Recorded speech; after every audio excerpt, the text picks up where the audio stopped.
Target ng DICT na mas mapaganda pa at gawing accessible ang government websites. Kaya naman, inilunsad ng eGov Web Builder na malaking tulong daw sa pagsasaayos ng government digital platforms. Para bigyan ng mukha ang balita, Mobile Journal, Amy Atienza.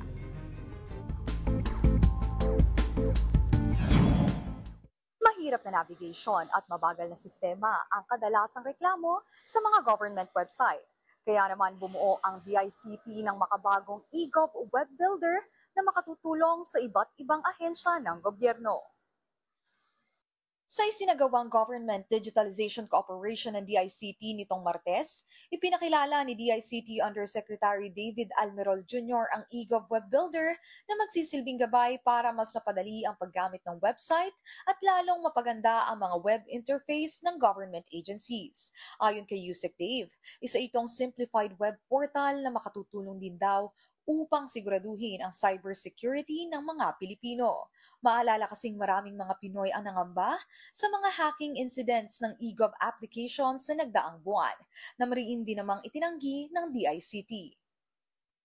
By doing so, they are assured that the website will be more cybersecurity compliant, and at the same time, the website can be easily maintained and managed by respective government agencies. So the control and management still belong to the government agency.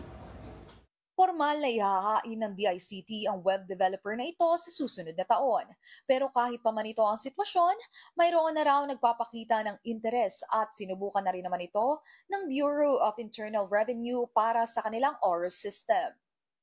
We receive a lot of inquiry already that they would like to adopt the eGov Web since they have an old website, and more likely they are quite triggered in terms of the cybersecurity concerns, and this web builder will make their life more easier, and at the same time to remove their apprehensions in terms of cybersecurity concerns. Isa pa sa mga tinalakay ng Undersecretary ang Digital National IDs na magsisilbing valid replacement sakaling wala pang natatanggap na physical copy ng National ID. Sa isang click mo lang sa national-id.gov.ph at pag-scan sa mukha for verification, madali mo nang makukuha ang iyong digital ID. Huwag din daw mangamba dahil katuwang nito ang e-verify system ng DICT para masiguradong ligtas ang proseso. Mas mapapabilis din ang proseso sa pagsumite ng anumang dokumento sa mga ahensya ng gobyerno gamit ang iyong personal na digital ID. And at the same time, it could expedite their government processes. Imagine the moment that you submit your digital national ID to a certain government agency, you don't need again to repeat again the process.